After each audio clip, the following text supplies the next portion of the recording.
শুকরিয়া আদায় করো আল্লাহ তাআলা। ওয়াশকুরু নিয়ামাতাল্লাহ, আল্লাহ পাক রব্বুল আলামিন তোমাদেরকে যত নিয়ামতগুলি দিয়েছেন এই নিয়ামতগুলি থেকে তোমরা ফায়দামন্দ হচ্ছ রে গোলাম। এই নিয়ামতগুলি তোমরা ভোগ করছো, তোমাদের দায়িত্ব হলো এই নিয়ামতগুলি ভোগ করার পরে আল্লাহর দরবারে শুকরিয়া আদায় করবে। সুবহানাল্লাহ। নিয়ামত পাওয়ার পরে কি করব? আল্লাহ ফরমান দিয়েছেন ওয়াশকুরু নিয়ামাতাল্লাহ। ওয়া আইদান ক্বাল আল্লাহু তাআলা ওয়াশকুরু লিল্লাহ।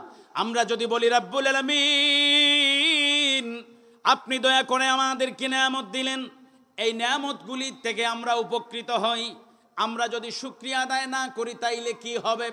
আল্লাহ পাক রব্বুল আলামিন জানায় দেন গোলাম ওয়ালা ইন কাফারতুম ওয়ালা ইন, আমার কথা বুঝেন তো আপনারা? কথা বুঝেন তো? এগুলি কোরআনুল কারীমের কথা, কোরআনুল কারীমের কথা, প্রত্যেকটি কথা কোরআনুল কারীম থেকে। আমরা যদি বলি রব্বুল আলামিন আপনি নিয়ামত দয়া করে দিয়েছেন, আমরা যদি শুকরিয়া আদায় না করি, আমরা যদি কৃতজ্ঞ না হই, আমরা যদি শুকরগুজার না হই, তাইলে আমাদের নতিজা কি হবে? আল্লাহ পাক রব্বুল আলামিন বলেন গোলাম নিয়ামত দিয়েছি তোমাদেরকে, ওয়ালা ইন কাফারতুম, যদি এইগুলির শুকরিয়া আদায় না করো, যদি তোমরাও কৃতজ্ঞ হয়ে যাও, ওয়ালা ইন কাফারতুম, তাইলে শুনে রাখো, শুনে রাখো, নিয়ামতগুলিকে যথাযথভাবে ব্যবহার করে শুকরিয়া আদায়ের মাধ্যমে তোমরা সহজে জান্নাতের লায়ক হতে পারতে। এটা যেহেতু করো নাই, শুকরিয়া আদায় করো নাই, ইন্না আযাবি লাশাদীদ।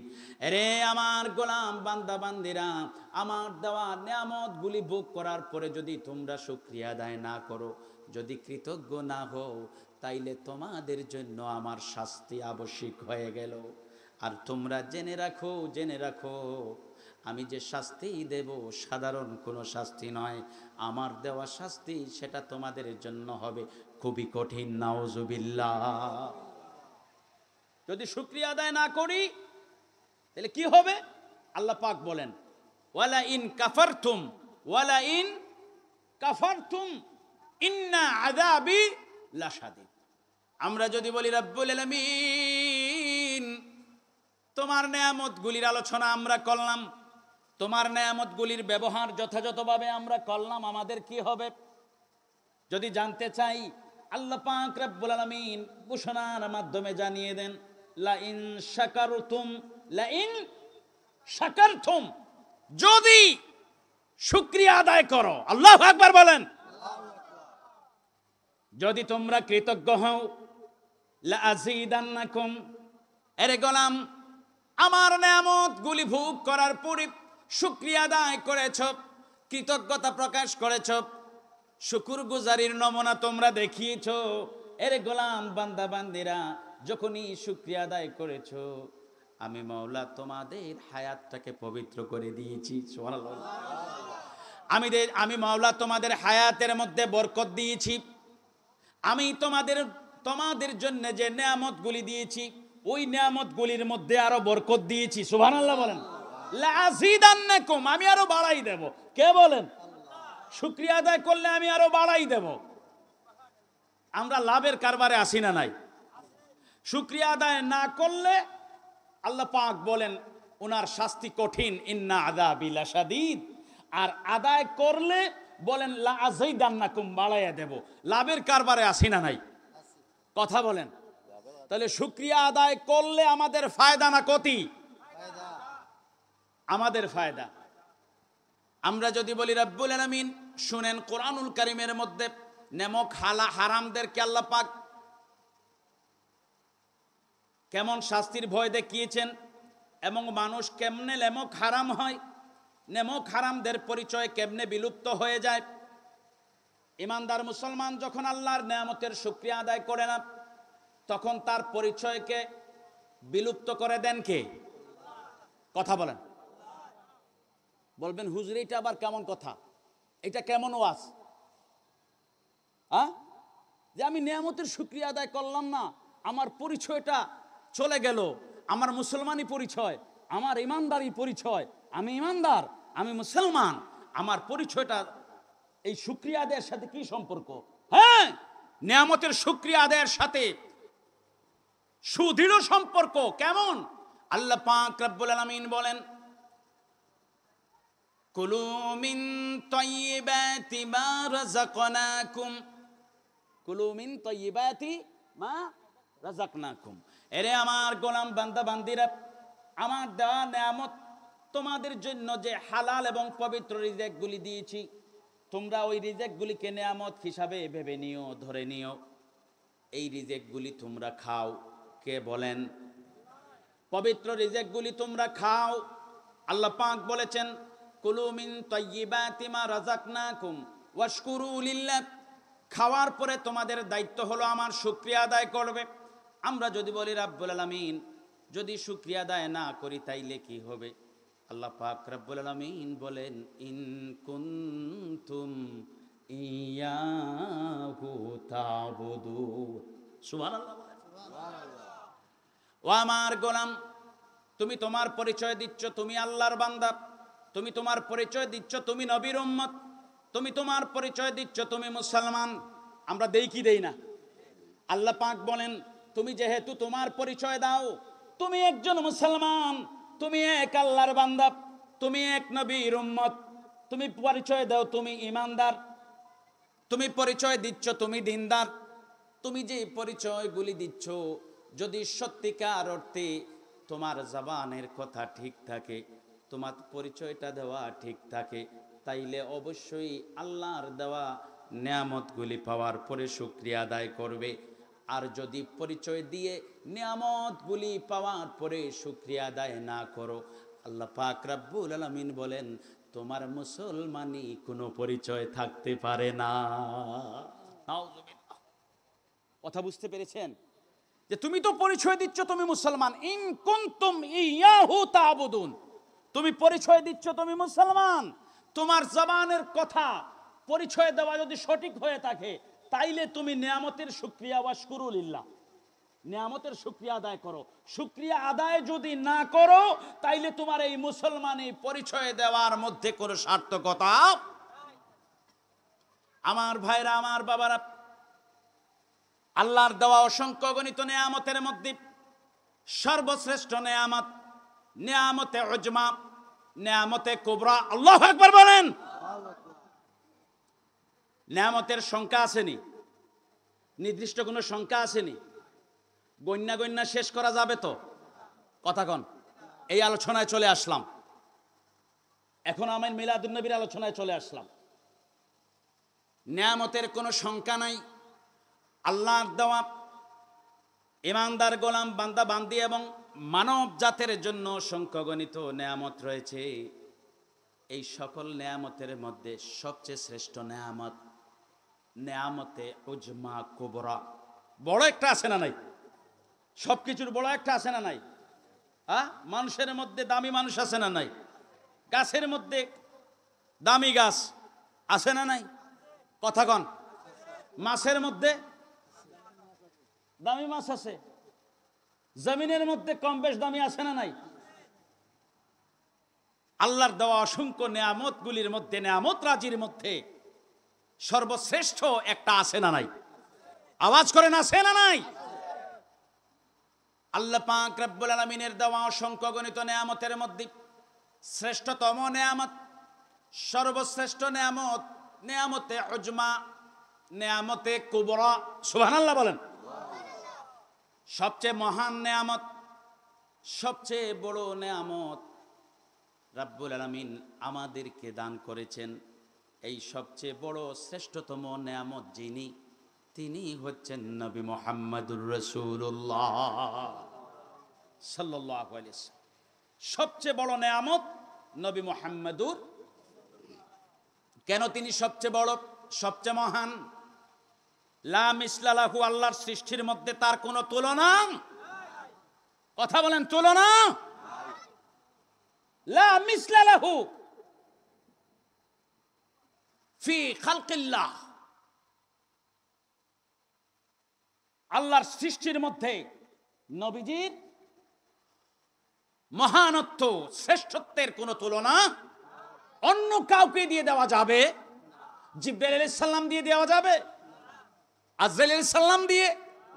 কেউ কি বলতে পারবে যে জিবরাইল আলাইহিস সালাম, আজরাইল আলাইহিস সালাম, ইসরাফিল আলাইহিস সালাম, মিকাইল আলাইহিস সালাম এত জালিলুল কদর ফেরেশতা, এত সম্মানিত ফেরেশতা, আর তাদের তো কোনো গুনাহ নাই, তারা নিষ্পাপ মাসুম বেগুনাহ, তাইলে তো জিবরাইল মুহূর্তের মধ্যে বাংলাদেশের এই প্রান্ত থেকে ওই প্রান্তে যাইতে পারেন, মুহূর্তের মধ্যে লামাকান থেকে নবীজির কাছে আসতে পারেন, মুহূর্তের মধ্যে মক্কা থেকে মদিনায় যাইতে পারেন, মুহূর্তের মধ্যে তাম পৃথিবী বিচরণ করতে পারেন।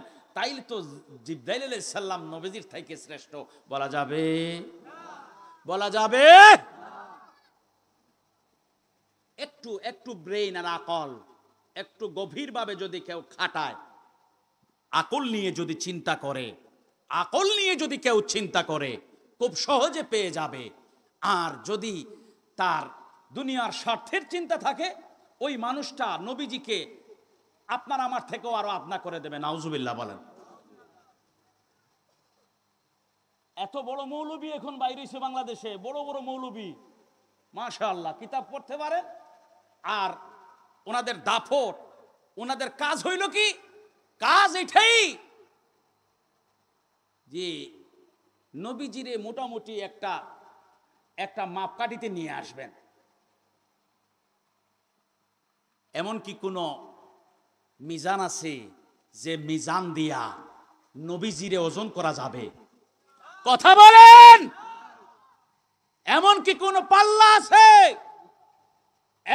এমন কি কোনো পরিমাপ যন্ত্র আছে যে যন্ত্র দিয়া নবীজিকে পরিমাপ করা যাবে? যাবে না। তাইলে তোমার দায়িত্ব কি? তোমার দায়িত্ব হলো নবীজি সবচেয়ে বড় নেয়ামত, তুমি প্রশংসা করো। কি করো? তুমি পরিমাপ করতে যাইও না, তুলনা করতে যাইও না। নাকি যাওয়ার কোনো সুযোগ আছে? কিসের সাথে করবেন? সৃষ্টিকুলের মধ্যে 18,000 মাখলুকাতের মধ্যে কোনটার সাথে তুলনা করবেন? কোনো সুযোগ আছে? নাই। নিষ্পাপ ফেরেশতার সাথে তুলনা করা যায় না। আল্লাহর সৃষ্টির মধ্যে অনন্য বৈশিষ্ট্যের যিনি, তিনি হচ্ছেন নবী মুহাম্মদুর রাসূলুল্লাহ সাল্লাল্লাহু আলাইহি সাল্লাম। এই নবীজির উসিলায় আল্লাহ পাক রব্বুল আলামিন 1 লক্ষ মতান্তরে 2,24,000 আম্বিয়া আলাইহিমুস সালাতু ওয়াস সালাম সকলকে সৃষ্টি করেছেন। এই নবীজির উসিলায় আল্লাহ পাক রব্বুল আলামিন অসংখ্য অগণিত ফেরেশতাদেরকে সৃষ্টি করেছেন। এই নবীজির উসিলায় আল্লাহ তাআলা আসমান জমিন সৃষ্টি করেছেন। এই নবীজির উসিলায় রব্বুল আলামিন কুল কায়নাত সৃষ্টি করেছেন।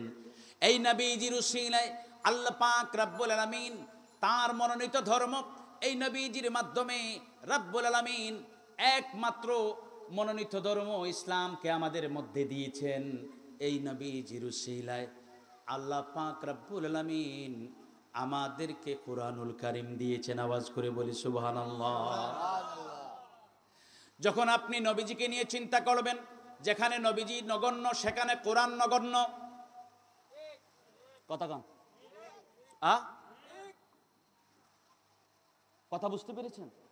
যেখানে নবীজি নগণ্য সেখানে কোরআন, যেখানে নবীজি নগণ্য সেখানে দ্বীন ইসলাম। অনেকে কথাটা এখনো বুঝতে পারেন নাই, বোঝানোর জন্য কথা বলছি। নবীজি যদি ধরে নেন আমার মতো একজন বলে, নবীজি 10 জনের মতো সাধারণ একজন, বলে কি বলে না? কথাক্ষণ বলে কি বলে না? নবীজি যদি 10 জনের মতো সাধারণ একজন হন, তাইলে নবীজি কোরআন শরীফ নিয়ে এসেছেন। কোরআন শরীফ আল্লাহ আপনার আমার ঘরে আলাদা আলাদা করে দেন নাই।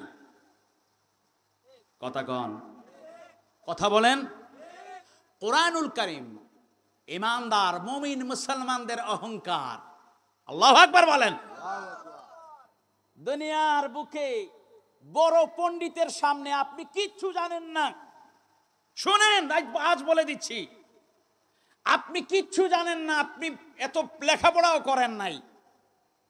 দুনিয়ার মধ্যে সবচেয়ে বড় পণ্ডিত যে কারো সামনে, বিধর্মী বড় পণ্ডিতের সামনে কোরআন শরীফ সামনে তুলে ধরে বলবেন যে আমরা এমন এক কিতাবের অনুসারী হয়েছি, তোমরা কি আমাদের কিতাবের একটা লাইনের মতো লাইন কখনো লিপিবদ্ধ করে দেখাতে পারবে? এটা চ্যালেঞ্জ করার মতো কিতাব। আল্লাহু আকবার বলেন। ওয়াইন কুনতুম ফি রাইবিম মিম্মা নাযালনা আলা আবদিনা ফাতু বিসূরাতিন মিন মিসলি ওয়াদউ শুহাদাকুম ইন কুনতুম সাদিকিন। আল্লাহ পাক রব্বুল আলামিন চ্যালেঞ্জ করে আমাদেরকে সাহস দিয়েছেন। আল্লাহু আকবার বলেন। চ্যালেঞ্জ করেছেন কে? আল্লাহর দেওয়া চ্যালেঞ্জে আজ আমরা বলিয়ান, আজ আমরা শক্তিমান। কথা বলেন ঠিক কিনা? চ্যালেঞ্জ করেছেন আল্লাহ তাআলা। এ মক্কার কাফির কুরাইশরা, তোমরা কি পারবে? তোমরা এই কোরআনুল কারীম নিয়ে সন্দেহ করো, এই কোরআনুল কারীমের একটি সূরার মতো কি সূরা তোমরা নিয়ে আসতে পারবে? কে বলেন? কারে বলেন? কাফেরদেরকে বলছেন, তোমরা কি এই কোরআনের একটি সূরার মতো সূরা নিয়ে আসতে পারবে, বানাইতে পারবে? তোমরা যে এই কোরআনকে বলো এটা মুহাম্মদ নিজে নিজে বানাইয়া কইতেছে, নাউজুবিল্লাহ খান। এটা মুহাম্মদের বানানো কিতাব না। লাইসা হাযা মিন কালামিল বাশার, হাযা কালামুল্লাহ, হাযা কালামুল্লাহ। এটা আল্লাহর কালাম। আল্লাহ পাক রব্বুল আলামিন কাফের বেঈমানদেরকে কোরআনুল কারীম, এটা কোরআনুল কারীম দিয়ে চ্যালেঞ্জ দিয়েছেন। আর আল্লাহর দেওয়া চ্যালেঞ্জ থেকে ইমানদার মুমিন মুসলমানেরা আজ শক্তিমান হয়েছি। আমরাও এই কোরআন নিয়ে বেদিন বেঈমানের সামনে খুব সহজে চ্যালেঞ্জ ছুড়ে দিতে পারি। কথা বলেন ঠিক কিনা?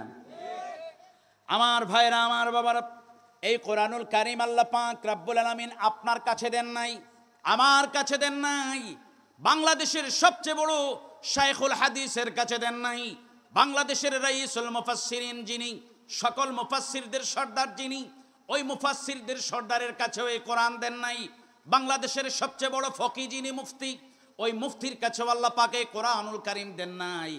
এই বাংলাদেশের বড় বড় আউলিয়া কেরাম রয়েছেন, ওলি আল্লাহ রয়েছেন, কারো কাছে আল্লাহ পাক এই কোরআনুল কারীম দেন নাই। কোরআনুল কারীম দিয়েছেন রব্বুল আলামিন একজনের কাছে। তাবারাকাল্লাযী নাযালাল ফুরকানা আলা আবদিহি আলা রাসূলিহি। আল্লাহ পাক এই কোরআনুল কারীম একজনের কাছে দিয়েছেন যিনি তার রাসূল মুহাম্মাদুর রাসূলুল্লাহ সাল্লাল্লাহু আলাইহি ওয়াসাল্লাম। নবীজির কাছে আল্লাহ পাক কোরআনুল কারীম দিয়েছেন। আমি যখন বলবো কোরআনুল কারীম, আমি যখন বলবো নবীজির তুলনা করব 10 জন সাধারণ মানুষের সাথে, তখন এই নবীজি যে কোরআনুল কারীম নিয়ে এসেছেন এইটাও হয়ে যাবে 10টা কিতাবের মতো সাধারণ। কথা কোন ঠিক কিনা? কথা বলেন ঠিক কিনা? আমি কোরআনুল কারীমকে কে নগণ্য করি নাই? আমি দেখেন কোরআনুল কারীম নিয়ে আমি বড় গলায় কথা বলতেছি, আবার নবীজিকে নগণ্য করতেছি, বা 10 জনের সাথে সাধারণ তুলনা দিচ্ছি, সাধারণ বলে তুলনা দিচ্ছি। আমি যে নবীজিকে এখানে নগণ্য করি নাই, নবীজিকে নগণ্য করার পাশাপাশি সাথে সাথে আমি ওই কোরআনকেও নগণ্য করে নিচ্ছি। এক বেআক্কেল আমি বুঝি না, নাউজুবিল্লাহ। আমি মৌলবী, আমি মৌলানা, আমি এটা বুঝতেই পারতেছি না যে আরে আমি তো শুধু নবীজিকে এখানে তুলনা করছি না। শুকরিয়া আদায় করো আল্লাহ তাআলা, ওয়াশকুরু নিয়ামাতাল্লাহ।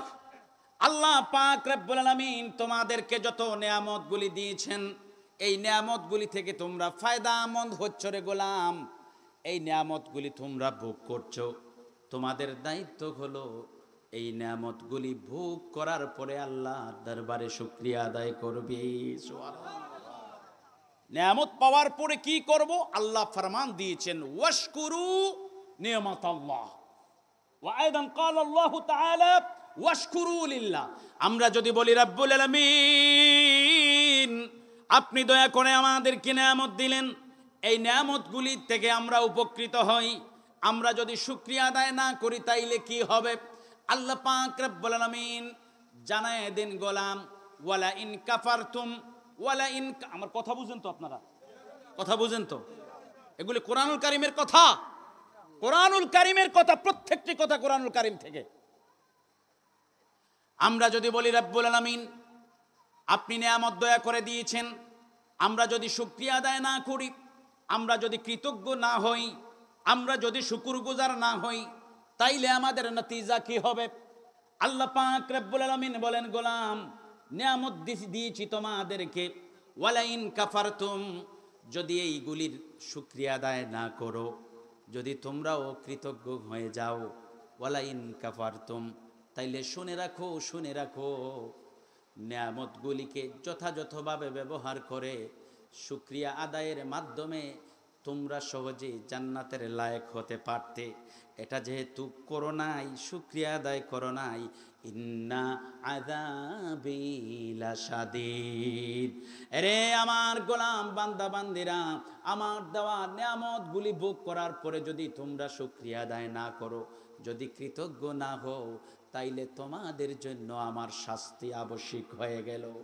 আর তোমরা জেনে রাখো, জেনে রাখো, আমি যে শাস্তি দেব সাধারণ কোনো শাস্তি নয়, আমার দেওয়া শাস্তি সেটা তোমাদের জন্য হবে খুবই কঠিন। নাউজুবিল্লাহ। যদি শুকরিয়া আদায় না করি তাহলে কি হবে?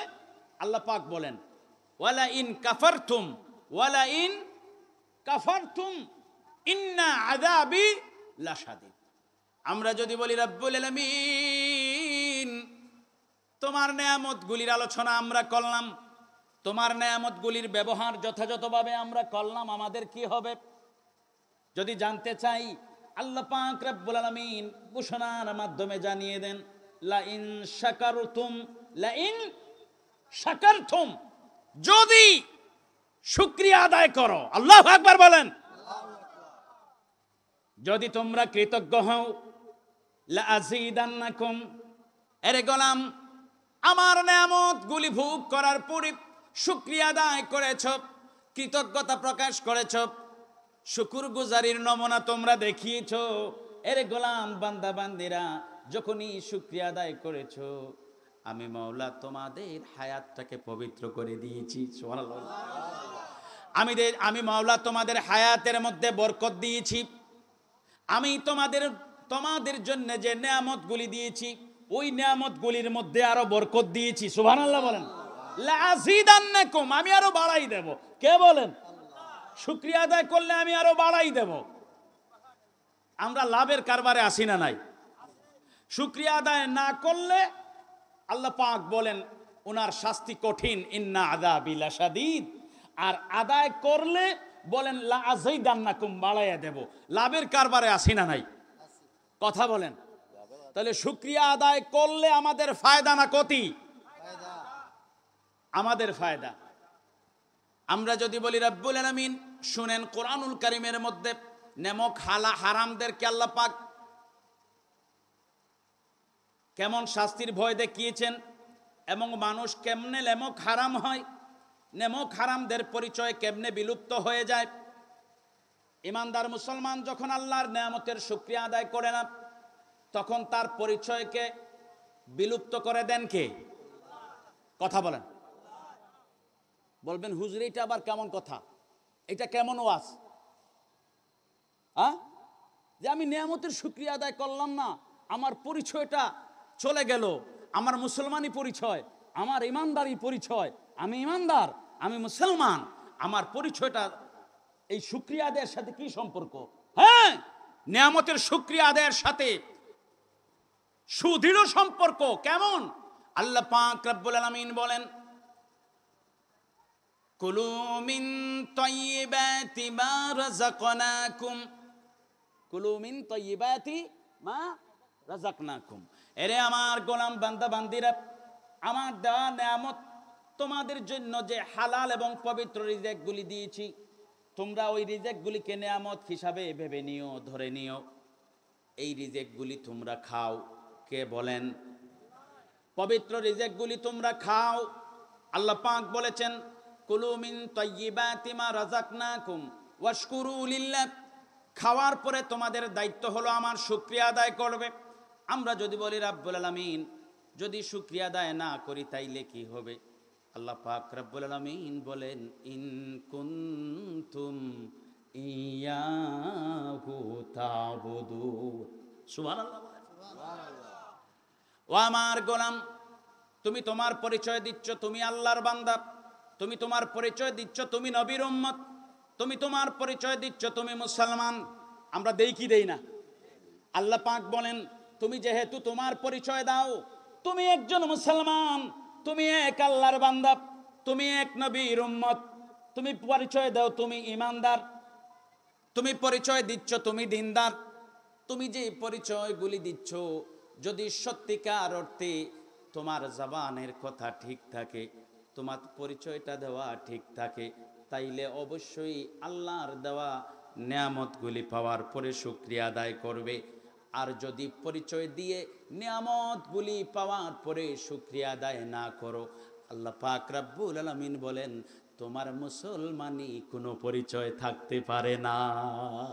নাউযুবিল্লাহ। কথা বুঝতে পেরেছেন?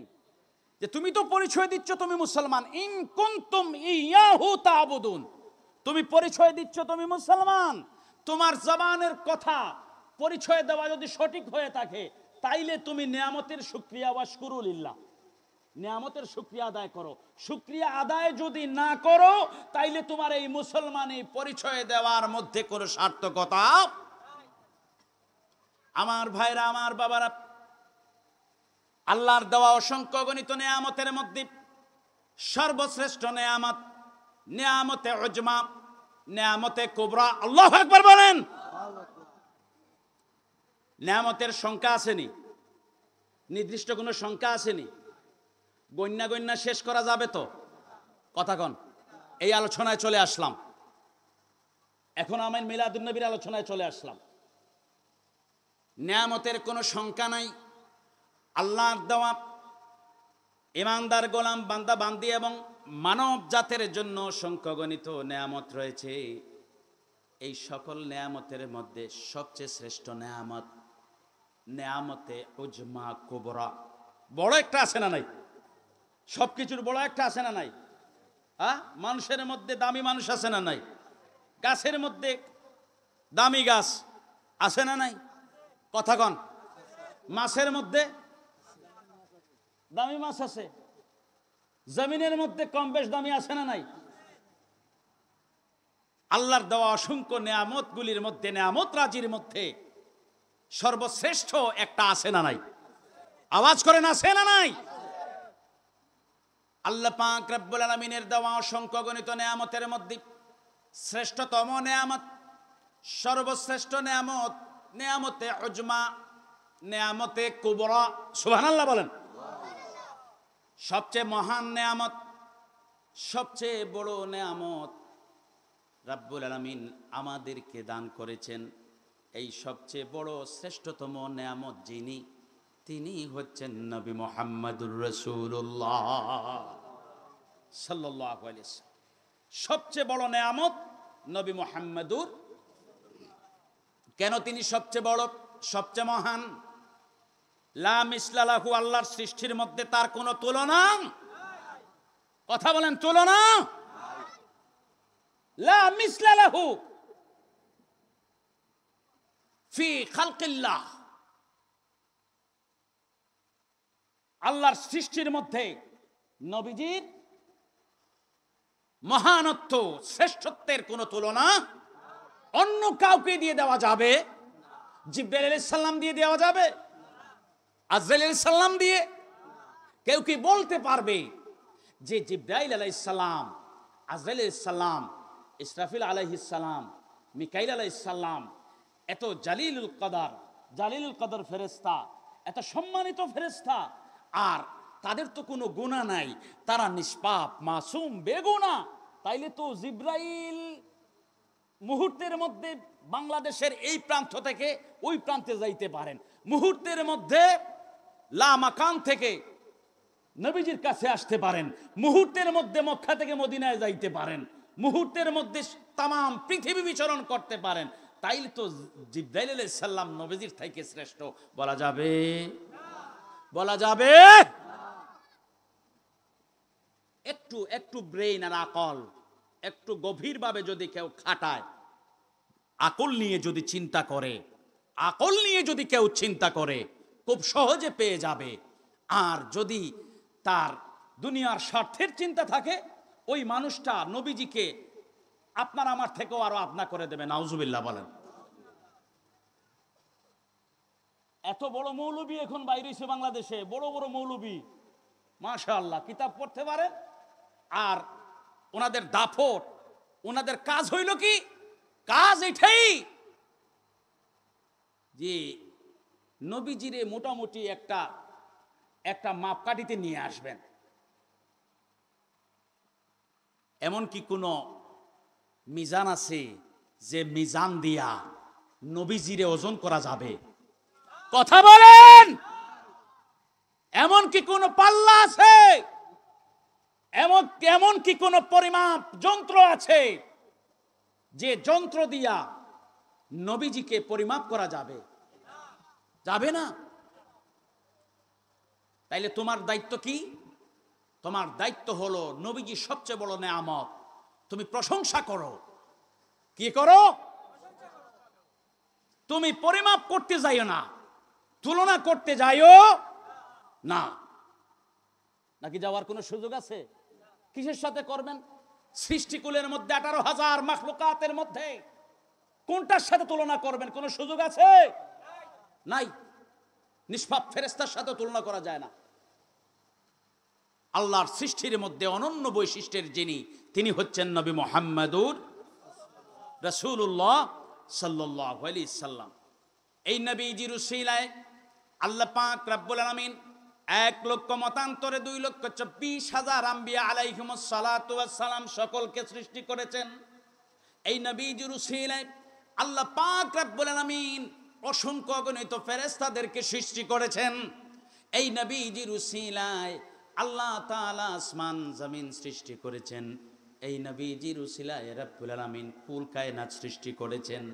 এই নবীজির উসিলায় আল্লাহ পাক রব্বুল আলামিন তার মনোনীত ধর্ম, এই নবীজির মাধ্যমে রব্বুল আলামিন একমাত্র মনোনীত ধর্ম ইসলামকে আমাদের মধ্যে দিয়েছেন। এই নবীজির উসিলায় আল্লাহ পাক রব্বুল আলামিন আমাদেরকে কুরআনুল কারীম দিয়েছেন। আওয়াজ করে বলি সুবহানাল্লাহ। যখন আপনি নবীজিকে নিয়ে চিন্তা করবেন, যেখানে নবীজি নগণ্য সেখানে কোরআন নগণ্য। কথা কন, কথা বুঝতে পেরেছেন? যেখানে নবীজি নগণ্য সেখানে কোরআন, যেখানে নবীজি নগণ্য সেখানে দ্বীন ইসলাম। অনেকে কথাটা এখনো বুঝতে পারেন নাই, বোঝানোর জন্য কথা বলছি। নবীজি যদি ধরে নেন আমার মতো একজন বলে, নবীজি 10 জনের মতো সাধারণ একজন, বলে কি বলে না? কথাক্ষণ বলে কি বলে না? নবীজি যদি 10 জনের মতো সাধারণ একজন হন, তাইলে নবীজি কোরআন শরীফ নিয়ে এসেছেন। কোরআন শরীফ আল্লাহ আপনার আমার ঘরে আলাদা আলাদা করে দেন নাই। কথাক্ষণ কথা বলেন। কোরআনুল কারীম ঈমানদার মুমিন মুসলমানদের অহংকার। আল্লাহু আকবার বলেন। দুনিয়ার বুকে বড় পণ্ডিতের সামনে আপনি কিচ্ছু জানেন না। শুনেন, আজ বলে দিচ্ছি, আপনি কিচ্ছু জানেন না, আপনি এত লেখাপড়াও করেন নাই। দুনিয়ার মধ্যে সবচেয়ে বড় পণ্ডিত যে কারো সামনে, বিধর্মী বড় পণ্ডিতের সামনে কোরআন শরীফ সামনে তুলে ধরে বলবেন যে আমরা এমন এক কিতাবের অনুসারী হয়েছি, তোমরা কি আমাদের কিতাবের একটা লাইনের মতো লাইন কখনো লিপিবদ্ধ করে দেখাতে পারবে? এটা চ্যালেঞ্জ করার মতো কিতাব। আল্লাহু আকবার বলেন। ওয়াইন কুনতুম ফি রাইবিম মিম্মা নাযালনা আলা আবদিনা ফাতু বিসূরাতিম মিন মিসলি ওয়াদউ শুহাদাকুম ইন কুনতুম সাদিকিন। আল্লাহ পাক রব্বুল আলামিন চ্যালেঞ্জ করে আমাদেরকে সাহস দিয়েছেন। আল্লাহু আকবার বলেন। চ্যালেঞ্জ করেছেন কে? আল্লাহর দেওয়া চ্যালেঞ্জে আজ আমরা বলিয়ান, আজ আমরা শক্তিমান। কথা বলেন ঠিক কিনা? চ্যালেঞ্জ করেছেন আল্লাহ তাআলা, এ মক্কার কাফির কুরাইশরা, তোমরা কি পারবে? তোমরা এই কোরআনুল কারীম নিয়ে সন্দেহ করো, এই কোরআনুল কারীমের একটি সূরার মতো কি সূরা তোমরা নিয়ে আসতে পারবে? কে বলেন? কারে বলেন? কাফেরদেরকে। কাফেরদেরকে বলছেন, তোমরা কি এই কোরআনের একটি সূরার মতো সূরা নিয়ে আসতে পারবে, বানাইতে পারবে? তোমরা যে এই কোরআনকে বলো এটা মুহাম্মদ নিজে নিজে বানাইয়া কইতেছে, নাউজুবিল্লাহ খান, এটা মুহাম্মদের বানানো কিতাব না। লাইসা হাযা মিন কালামিল বাশার, হাযা কালামুল্লাহ, হাযা কালামুল্লাহ, এটা আল্লাহর কালাম। আল্লাহ পাক রব্বুল আলামিন কাফের বেঈমানদেরকে কোরআনুল কারীম, এটা কোরআনুল কারীম দিয়ে চ্যালেঞ্জ দিয়েছেন। আর আল্লাহর দেওয়া চ্যালেঞ্জ থেকে ইমানদার মুমিন মুসলমানেরা আজ শক্তিমান হয়েছি। আমরাও এই কোরআন নিয়ে বেদিন বেঈমানের সামনে খুব সহজে চ্যালেঞ্জ ছুড়ে দিতে পারি। কথা বলেন ঠিক কিনা? আমার ভাইরা, আমার বাবারা, এই কোরআনুল কারীম আল্লাহ পাক রব্বুল আলামিন আপনার কাছে দেন নাই, আমার কাছে দেন নাই, বাংলাদেশের সবচেয়ে বড় শাইখুল হাদিসের কাছে দেন নাই, বাংলাদেশের রাইসুল মুফাসসিরিন যিনি, সকল মুফাসসিরদের সর্দার যিনি, ওই মুফাসসিরদের সর্দারের কাছেও এই কোরআন দেন নাই। বাংলাদেশের সবচেয়ে বড় ফকি যিনি মুফতি, ওই মুফতির কাছেও আল্লাহ পাক এই কোরআনুল কারীম দেন নাই। এই বাংলাদেশের বড় বড় আউলিয়া কেরাম রয়েছেন, ওলি আল্লাহ রয়েছেন, কারো কাছে আল্লাহ পাক এই কোরআনুল কারীম দেন নাই। কোরআনুল কারীম দিয়েছেন রব্বুল আলামিন একজনের কাছে। তাবারাকাল্লাযী নাযালাল ফুরকানা আলা আবদিহি আলা রাসূলিহি, আল্লাহ পাক এই কোরআনুল কারীম একজনের কাছে দিয়েছেন যিনি তার রাসূল মুহাম্মাদুর রাসূলুল্লাহ সাল্লাল্লাহু আলাইহি ওয়াসাল্লাম। নবীজির কাছে আল্লাহ পাক কোরআনুল কারীম দিয়েছেন। আমি যখন বলবো কোরআনুল কারীম, আমি যখন বলবো নবীজির তুলনা করব 10 জন সাধারণ মানুষের সাথে, তখন এই নবীজি যে কোরআনুল কারীম নিয়ে এসেছেন এইটাও হয়ে যাবে 10টা কিতাবের মতো সাধারণ। কথা কোন ঠিক কিনা? কথা বলেন ঠিক কিনা? আমি কোরআনুল কারীমকে নগণ্য করি নাই। আমি দেখেন কোরআনুল কারীম নিয়ে আমি বড় গলায় কথা বলতেছি, আবার নবীজিকে নগণ্য করতেছি বা 10 জনের সাথে সাধারণ তুলনা দিচ্ছি, সাধারণ বলে তুলনা দিচ্ছি। আমি যে নবীজিকে এখানে নগণ্য করি নাই, নবীজিকে নগণ্য করার পাশাপাশি সাথে সাথে আমি ওই কোরআনকেও নগণ্য করে নিচ্ছি। বেআক্কেল আমি বুঝি না, নাউজুবিল্লাহ। আমি মৌলবী, আমি মৌলানা, আমি এটা বুঝতেই পারতেছি না যে আরে আমি তো শুধু নবীজিকে এখানে তুলনা করছি না, আমার নবীজি যে আল্লাহর নবী যে কোরআন নিয়ে এসেছেন, আমি ওই কোরআনকে তো এখানে নগণ্য করে দিচ্ছি। আপনারা বলেন আল্লাহ পাক রব্বুল আলামিন দ্বীন ইসলাম কার কাছে দিয়েছেন? আপনার কাছে। কেউ কি আছেন বলতে পারবেন? বড় হুজুর, বড় মুহাদ্দিস, বড় শায়েখ, কেউ বলতে পারবেন আল্লাহ দ্বীন আপনার কাছে দিয়েছেন? বলবেন হুজুর তাইলে দ্বীনটা আমরা কোথা থেকে পেয়েছি, কেমনে পাইলাম? আল্লাহ পাক রব্বুল আলামিন আমাদের কি নবীজির উসিলায় জানিয়ে দিচ্ছেন, হুয়াল্লাযী আরসালা রাসূলাহু বিল হুদা ওয়া দীনিল হক। সুবহানাল্লাহ বলেন।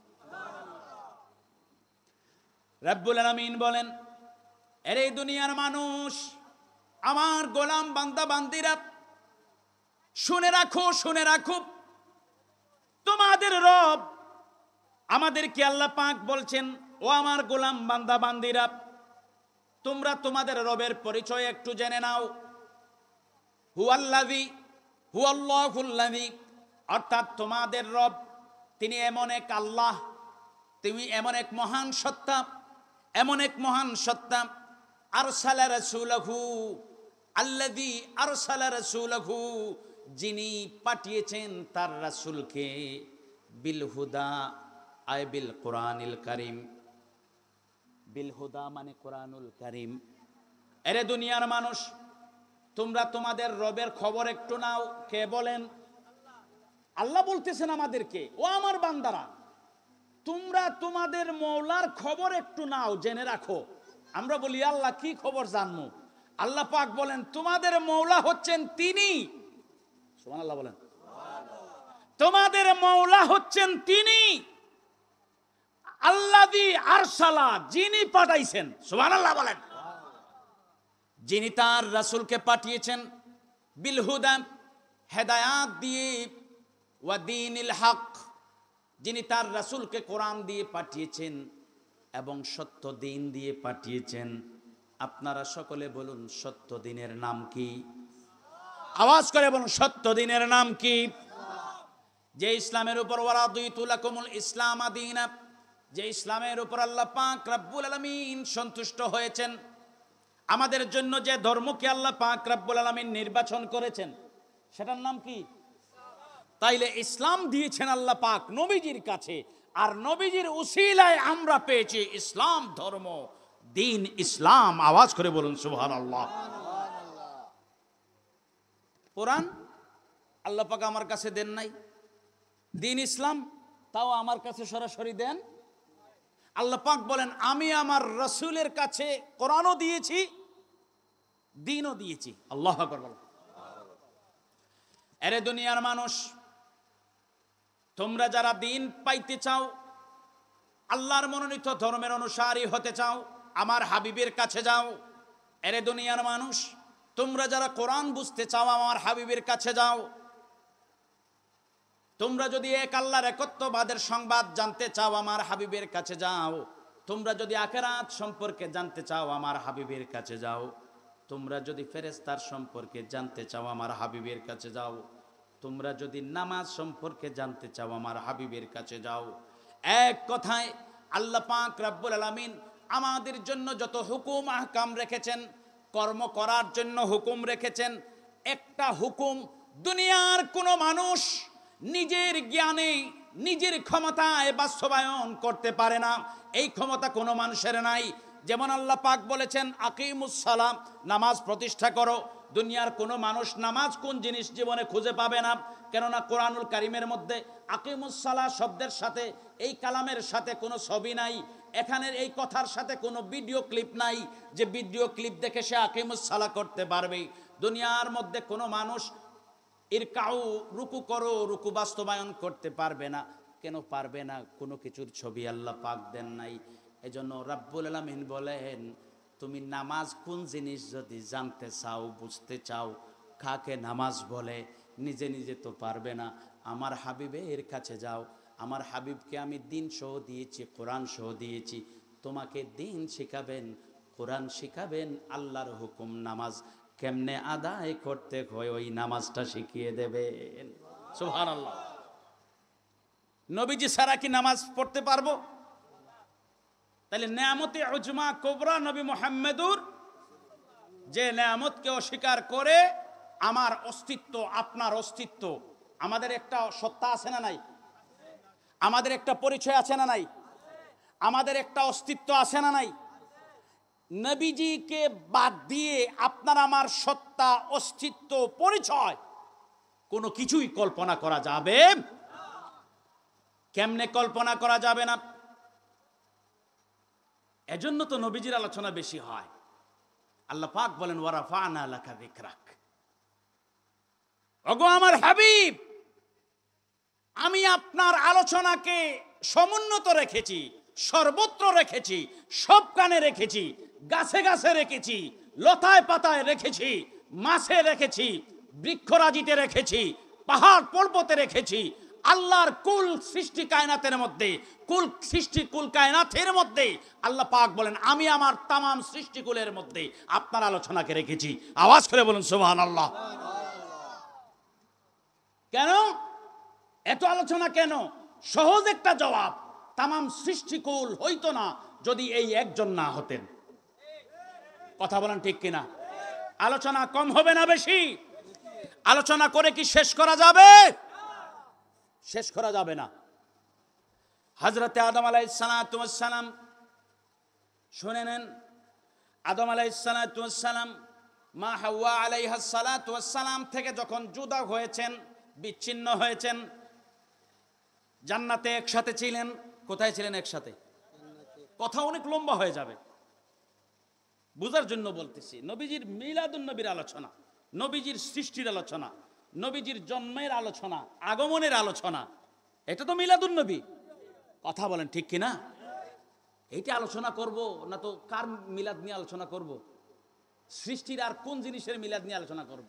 বলবেন আপনি ফেরেস্তার মিলাদ নিয়ে আলোচনা করেন। বাবা, নবীজি যদি না হতেন তাহলে তো ফেরেস্তাই হতো না। এটা তো পরে, এটা আগে না পরে? আপনি বলবেন কোরআন নিয়ে আলোচনা করেন। এরে ভাই, নবীজি যদি না আসতেন তাহলে তো কোরআনই তো আসতো না। আপনি বলবেন দিন ইসলামের কথা বলেন। ও ভাই, আমার নবী যদি জমিনে না আসতেন, আল্লাহর রাসূল যদি জমিনে না আসতেন, দয়াল নবীজি, তাইলে তো দিন ইসলামই হতো না। এই ইসলামকে আল্লাহ পাক আমাদের জন্য মনোনয়ন করতেন না, ইসলামকে মনোনয়ন করতেন না যদি নবীজি না আসতেন। নবীজি এসেছেন বলে এই সব আয়োজন। সুবহানাল্লাহ বলেন। হযরত আদম আলাইহিস সালাতু ওয়াস সালাম মা হাওয়া আলাইহাস সালাতু ওয়াস সালামের সাথে জান্নাতে ছিলেন একসাথে। আল্লাহ পাক রব্বুল আলামিনের ফয়সালা সংক্ষেপে বুঝে নিয়েন। কিছু মৌলবী আছে এখানেও আদম আলাইহিস সালামকে দোষী বানাই দিবে, নাউজুবিল্লাহ খান। এটা তার ওই যে ইলিম আর কি, ইলিমের ফাফর। এটা ইহুদিদের ইলিম। এটা কার ইলিম? বনি ইসরাইলের শেষরা মানুষ আছে না, বনি ইসরাইলের শেষরা একদল মানুষ ছিল স্বেচ্ছর টাইপের। তো হেরাও শেষরামি করতো বেশি। তো আমাদের দাড়িওয়ালা টুপিওয়ালা এই সেকেলে আলেম লেবাসদারি কিছু কিতাবাদি পড়ছেন দুনিয়ার স্বার্থে, ওদেরও মাশাআল্লাহ, ওদেরও বর্তমানে হালত এমন হয়েছে শেষরামি ছাড়া আর কিচ্ছু নাই। আপনি বলবেন ভাই কোরআন শরীফের হরফ দোয়াত পড়েন, দোয়াতটাই ঠিক, ওয়ালাদ-দাল্লিন। আসলেও ওয়ালাদ-দাল্লিন, এটা এটা কি ও শেষরামি করে বলবেন না এটা। আচ্ছা, এখন তারা কি দিয়ে বুঝাবেন? এর শেষরা ছাড়া কিছু? আপনি বলবেন নবীজি আল্লাহর সৃষ্টিকুলের মধ্যে বেমিসাল শ্রেষ্ঠতম অদ্বিতীয় সৃষ্টি। সে বলবে তিনিও তো আমাদের মতো হাট বাজার করছেন। হেরে মৌলবী বলবেন না শেষরা? কথা কন, মৌলবী না শেষরা? তাইলে শেষরার জাতের মধ্যে স্বীকৃত একটা শেষরা জাতি ছিল পৃথিবীর মধ্যে, সেটা ছিল বনি ইসরাইল। কথা বুঝতে পেরেছেন? অর্থাৎ বনি ইসরাইলের সবাই না, বনি ইসরাইলের মধ্যে সবচেয়ে বেশি নবী রাসূল আসছেন।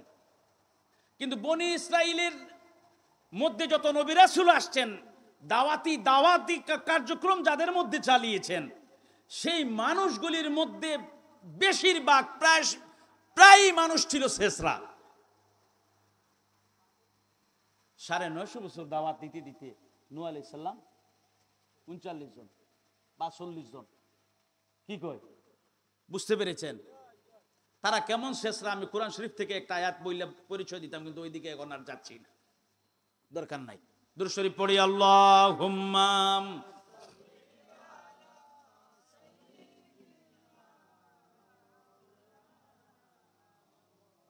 ওয়া আলা আলি সাইয়্যিদিনা আল্লাহুম্মা সাল্লি আলা মাওলা ইয়া আকরামাল খালকি মালি মান আলুযু বিহি সিওয়াকা ইনদা হুলুলিল হাদিসিল আমামি আল্লাহুম্মা সাল্লি আলা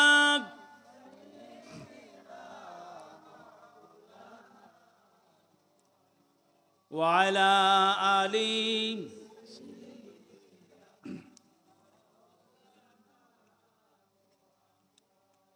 আল্লাহ পাকের ফয়সালা, জামিনের প্রতিনিধি হিসাবে সৃষ্টি করেছেন আদম আলাইহিস সালাতু ওয়াস সালামকে।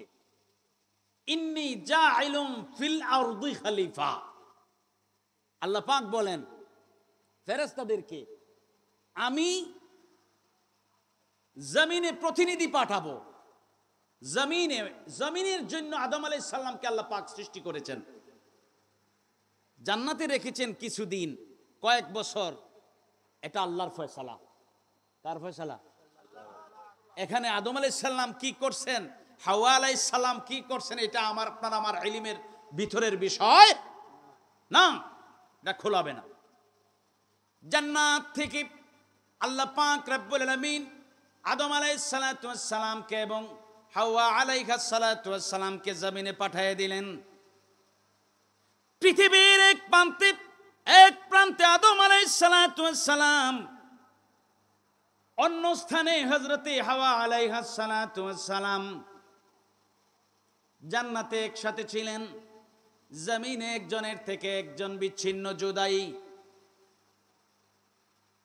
একজন আরেকজনকে খুঁজেন, একদিন নয়, এক মাস নয়, এক বছর নয়, 100 বছর নয়, এরকম করে করে 300টি বছর অতিবাহিত হয়েছে। একজন আরেকজনকে খুঁজে পান না। আল্লাহর দরবারে ফরিয়াদ করেন, আদম আলাইহিস সালাতু ওয়াস সালাম, রব্বুল আলামিন আপনি আমাদেরকে একত্রিত করে দেন। সুবহানাল্লাহ বলেন। এই তাম পৃথিবীর মধ্যে দুইজন মানুষ, কয়জন? কথা বলেন, কয়জন? সারা পৃথিবীর মধ্যে মানুষ কয়জন? একজন আদম আলাইহিস সালাতু ওয়াস সালাম, আরেকজন হাওয়া আলাইহাস সালাতু ওয়াস সালাম, মাত্র দুইজন। এর মধ্যে জুদাই, একজন আরেকজনের কাছে নাই। এই অসহায়ত্ব আল্লাহর দরবারে ফরিয়াদ করেন, রব্বুল আলামিন জান্নাতে তো আমরা একসাথে ছিলাম, এখানে আপনি মিলাইয়ে দেন, আমাদেরকে আপনি একত্রিত করে দেন। একদিন দুই দিন নয়, 100 বছর দোয়া করেছেন। হঠাৎ করে দোয়া করলেন, মালিক মাওলা, ওগো আল্লাহ তাআলা, তোমার হাবিবের উসিলায়, নবী মুহাম্মদের উসিলায় আপনি আমাদের দোয়া কবুল করেন, আমাদেরকে একত্রিত করে দেন। সুবহানাল্লাহ। আল্লাহ পাক রব্বুল আলামিন বলেন, ও আমার নবী আদম, তুমি এই মুহাম্মদ নামটা কোথায় দেখেছো? কোথা থেকে জানতে পারলে? কেমনে তুমি কি করে জানলে যে মুহাম্মদ নামের উসিলা নিয়ে আমার কাছে দোয়া করেছো? এই নামের বিষয়ে তুমি কিভাবে জানতে পারলে? আদম আলাইহিস সালাতু ওয়াস সালাম বলেন, রব্বুল আলামিন যখন আমার জাসাদ এবং রূহ আলাদা ছিল, গভীর মনোযোগ, ওগো আল্লাহ তাআলা, আমার শরীর এবং রূহ যখন আলাদা ছিল, আমার জিসিমের ভিতরে রূহ আপনি ঢেলে দেন নাই। মালিক মাওলা, এই আলাদা থাকার অবস্থায় যেদিন আপনি রূহকে আমার জিসিমের ভিতরে আপনি ঢুকিয়ে দিলেন, অর্থাৎ আমি জীবন পেলাম। রূহ ছিল আলাদা, বডি ছিল আলাদা, রূহকে আপনি বডির মধ্যে ঢুকিয়ে দিলেন। ওগো আল্লাহ তাআলা, আমার জীবনটা যখন আমি পেয়েছিলাম, প্রথম জীবনটা পাওয়ার পরে তোমার আরশের দিকে আমি নজর করেছিলাম। আরশের পায়ার মধ্যে আমি একটি কালেমা লিখিত দেখেছিলাম। ওই কালেমাটি ছিল লা ইলাহা ইল্লাল্লাহু মুহাম্মাদুর রাসূলুল্লাহ। রব্বুল আলামিন, আমার বিশ্বাস হয়েছে, হঠাৎ করে আমার স্মরণে এসেছে যে আমি তো ওই জীবন পাওয়ার পরে, আমার শরীরের মধ্যে রূহ দেওয়ার পরে আমি তোমার আরশের দিকে নজর দিই, যে কালেমাটি দেখতে পেয়েছিলাম, ওই কালেমার মধ্যে একটি নাম আমি দেখেছিলাম, মুহাম্মাদুর রাসূলুল্লাহ। তিনি আপনার মাহবুব হবেন। আমি ওসিলা নিয়েছি আপনার মাহবুবের, আপনার হাবিবের, আপনার দুস্তের আমি ওসিলা নিয়েছি। আপনার দরবারে ক্ষমা চেয়েছি, আপনার দরবারে জুদাইর থেকে আমি মুক্তি চেয়েছি। রব্বুল আলামিন দোয়া কবুল করেছেন। আপনার আরশের পায়ার লেখা থেকে আমি আপনার কাছে এই ক্ষমা ভিক্ষা চেয়েছি। সুবহানাল্লাহ। আরশের পায়ার লেখা থেকে ক্ষমা ভিক্ষা চেয়েছি, ওসিলা নিয়েছি মুহাম্মদুর রাসূলুল্লাহ। আল্লাহ পাক রব্বুল আলামিন বলেন, ও আদম,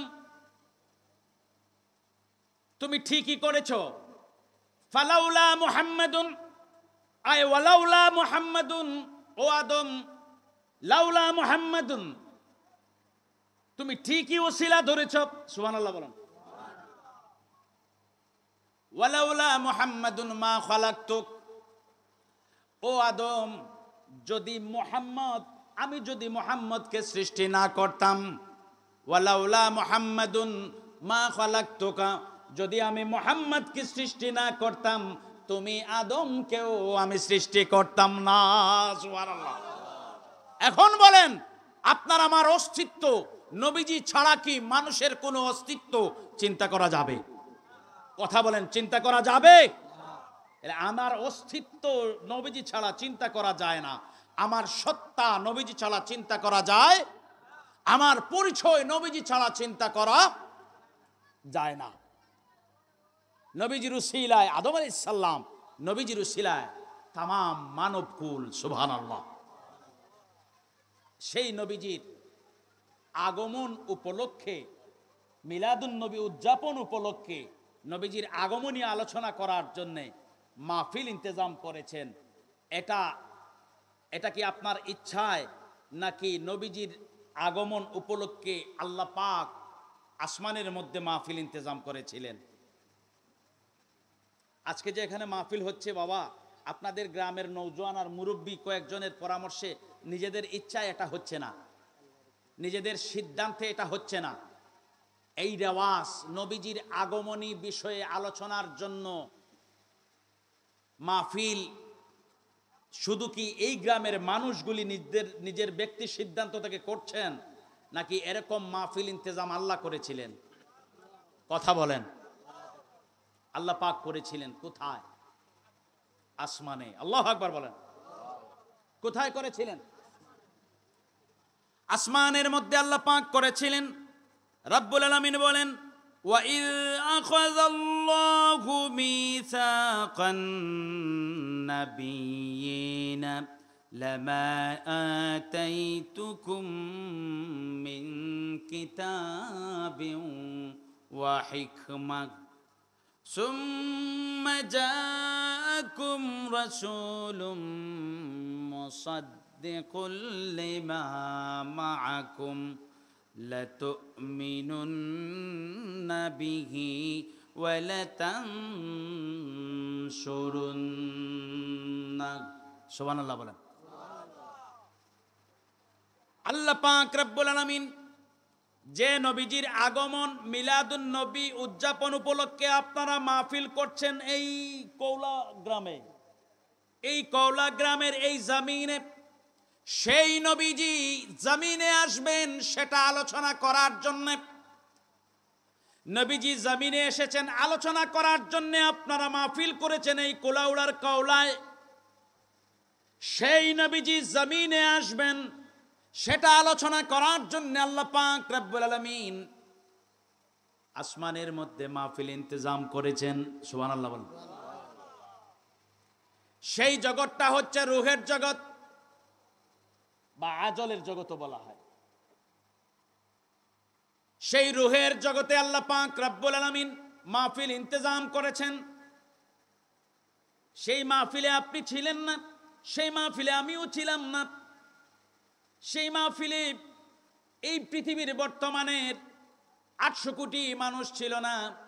সেই মাহফিলে পৃথিবীর প্রায় 250 কোটি মুসলমান যারা এখন আছে তারা ছিল না। সেই পৃথিবীর সেই মাহফিলের মধ্যে যারা ছিলেন তারা সাধারণ কেউ নন, আপনার আমার মতো কেউ নন। তারা ছিলেন আল্লাহ পাক রব্বুল আলামিনের নির্বাচিত 1 লক্ষ মতান্তরে 2,24,000 আম্বিয়া। সুবহানাল্লাহ। সেই মাহফিলে আমরা ছিলাম না, যারা ছিলেন তারা নবী রাসূল ছিলেন। সুবহানাল্লাহ বলেন। কোথায়? রূহের জগতে। কোন জগতে? আচ্ছা, এই কথা একটা কথা আইছে এখন। জগৎ আয় মুসলমান, গাফিলতির ঘুম আমাদের আছে না নাই? হ্যাঁ, দুনিয়া ওয়ালো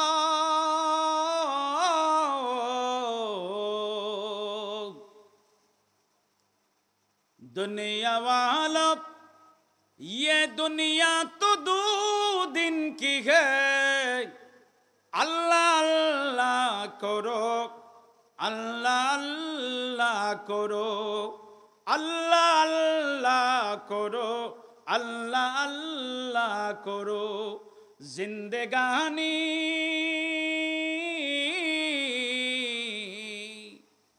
जिंदगानी और जुवानी भी दो दिन की है जिंदगानी और जवानी भी दो दिन की है अल्लाह अल्लाह करो अल्लाह अल्लाह करो अल्लाह अल्लाह करो अल्लाह अल्लाह करो दुनिया वालों ये दुनिया तो दो दिन की है अल्लाह अल्लाह करो अल्लाह अल्लाह करो সকলে বলে আমিন আল্লাহর সৃষ্টি নিয়ে ধ্যান দেওয়ার দরকার আছে না নাই আল্লাহর কুদরত সম্পর্কে জানার দরকার আছে না নাই আল্লাহর শাস্তি সম্পর্কে জানার দরকার আছে না নাই আল্লাহর রহমত সম্পর্কে জানার দরকার আছে না নাই আল্লাহর দেওয়া অসংখ্য গণিত নিয়ামত সম্পর্কে জানার দরকার আছে না নাই আল্লাহর মারিফত জানার দরকার আছে না নাই আল্লাহকে চেনার দরকার আছে না নাই কিন্তু গাফিলতির জিন্দেগিতে আছি আমরা কথা কোন ঠিক কিনা জগৎ আল্লাহ পাক ওই জগতে মাহফিল করছেন সকল নবী রাসূলদেরকে নিয়ে জগৎ বলতে আমরা কয়টা জগৎ বুঝি একজন মানুষের দুইটা চাচা বলছেন দুইটা একজন মানুষের বসবাসের জগৎ কয়টা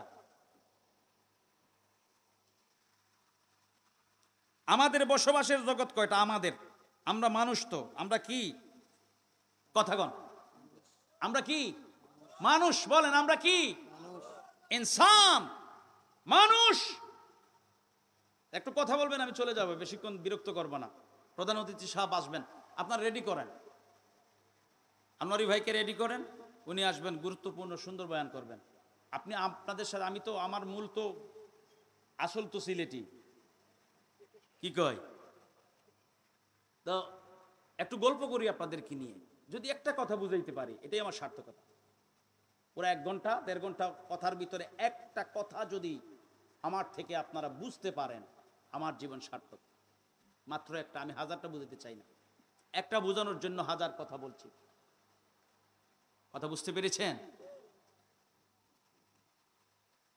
আমাদের বসবাস আমরা মানুষ আমাদের বসবাসের জগৎ কয়টা কয়টা কোন ভুল হইলে সমস্যা নাই এটা এটা ক্লাসরুম সংশোধন হবে এটা ক্লাসরুম এটা সংশোধনের জায়গা একটা দুইটা বলছেন একজন মানুষ মানুষের বসবাসের জগৎ হচ্ছে 5টা কয়টা বলেন সংখ্যাটা বলেন কয়টা 5টা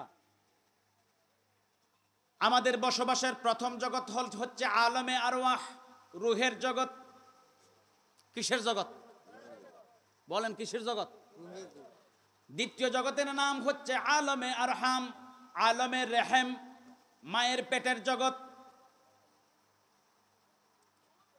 তৃতীয় জগতের নাম হচ্ছে আলমে খালকি অথবা আলমে দুনিয়া তৃতীয় জগতের নাম হচ্ছে আলমে দুনিয়া কয়টা মাত্রাও না নেই মাত্রা তো মাতলে তো হিকমু আমরা হলে ঠিক নাই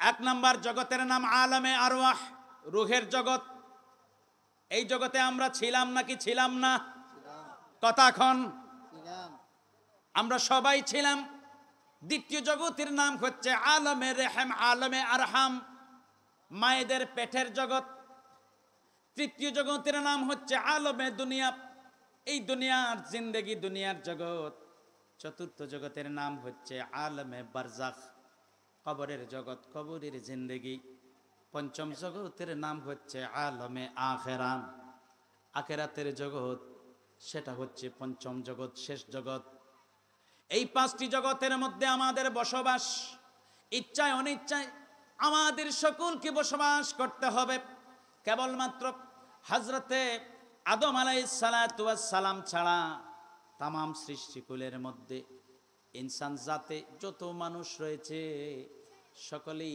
এই পাঁচটি জগতের বাসিন্দা হতে হবে। সুবহানাল্লাহ। আমরা রূহের জগতে ছিলাম। কোন জগতে? জগৎ থেকে কথা আসছে, মনে রাখবেন। ওই যে আল্লাহ পাক মিটিং করছেন এক জগতে, এখান থেকে কথা আইছে। আমরা রূহের জগতে ছিলাম। আল্লাহ পাক রব্বুল আলামিন, আগেই সকলে বলি আলহামদুলিল্লাহ। মানে আমার খুশি লাগতেছে। এখন আপনারা তো বুঝতেছেন না, কিন্তু আমার খুশি লাগতেছে। কেন খুশি লাগে? কথা দিয়ে যদি কেউ কথা রাখতে পারে, আল্লাহর দয়া যদি কথাটা রাখতে পারে, সে খুশি হয় না বেজার হয়? খুশি হয় না বেজার হয়? দেখেন আপনি আমি কথা দিয়ে আল্লাহর দয়ায় কেমনে কথা রাখছি, খুশি হবেন আপনারাও ইনশাআল্লাহ। সকলে বলেন আমিন। রূহের জগতে আমি ছিলাম, আপনি ছিলেন। হিন্দু ছিল, খ্রিস্টান ছিল, বৌদ্ধ ছিল, ইহুদি ছিল, নাসারা ছিল, বেদিন ছিল, বেঈমান ছিল, সবাই ছিল। আলিম ছিল, মুফাসসির ছিল, মুহাদ্দিস ছিল, কৃষক ছিল, শ্রমিক ছিল, দোকানদার ছিল, ব্যবসায়ী ছিল, চাকরিজীবী ছিল, ব্যারিস্টার ছিল, ম্যাজিস্ট্রেট ছিল, প্রধানমন্ত্রী ছিল, মন্ত্রী ছিল, এমপি ছিল, মেম্বার ছিল, চেয়ারম্যান ছিল। অর্থাৎ আমরা সবাই রূহের জগতে ছিলাম, সব জাতের মানুষ ছিলাম। আল্লাহু আকবার বলেন। নাকি শুধু আমি ছিলাম আর হিন্দু ভাই ছিল না? হিন্দু ভাইটাও ছিল তখন, খ্রিস্টান ভাইটাও তখন ছিল, ওই খ্রিস্টান মানুষটাও তখন ছিল, ভাই বলতে পারবো না, সরি। ওই ইহুদিটাও তখন ছিল।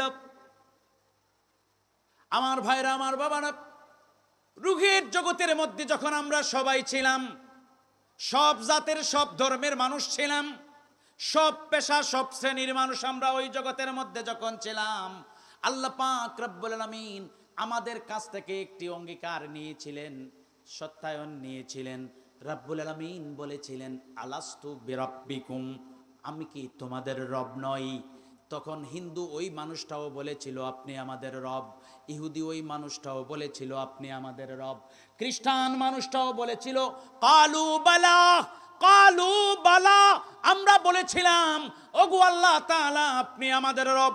কেবলমাত্র মুসলমানরা বলেছিল তা নয়, মুসলমানও বলেছিল আপনি আমাদের রব, খ্রিস্টান বলেছিল আপনি আমাদের রব, ইহুদি বলেছিল আপনি আমাদের রব, সেই নাসারা বলেছিল আপনি আমাদের রব, হিন্দু মানুষটাও বলেছিল আপনি আমাদের রব, ওই মুরতাদগুলি বলেছিল আপনি আমাদের রব, নাস্তিকগুলি বলেছিল আপনি আমাদের রব, সেই বিধর্মীরা বলেছিল আপনি আমাদের রব, আমরাও বলেছিলাম আপনি আমাদের রব। রূহের জগৎ থেকে আল্লাহ পাক রব্বুল আলামিন, গভীর মনোযোগ দিয়ে শুনবেন কথাটা, রূহের জগৎ থেকে আল্লাহ পাক রব্বুল আলামিন আমাদেরকে ট্রান্সফার করে দিলেন দ্বিতীয় জগতের মধ্যে, সিরিয়ালের দ্বিতীয় জগৎ, সেটা হচ্ছে মায়ের পেটের জগৎ। রূহের জগৎ থেকে আল্লাহ পাক মায়ের পেটের জগতে আমাদেরকে পাঠিয়ে দিলেন। 10 মাস 10 দিন কমই বেশি সময় এই জগতের বাসিন্দা আমরা ছিলাম। এখানেও আমাদেরকে রিজেক্ট দিয়েছেন কে? আওয়াজ করে বলেন, রিজেক্ট দিয়েছেন কে? তাইলে রূহের জগৎ থেকে, প্রথম জগৎ থেকে আমি আসলাম দ্বিতীয় জগতের মধ্যে। কত নাম্বার জগতে আসলাম? কথা বলেন, কত নাম্বার?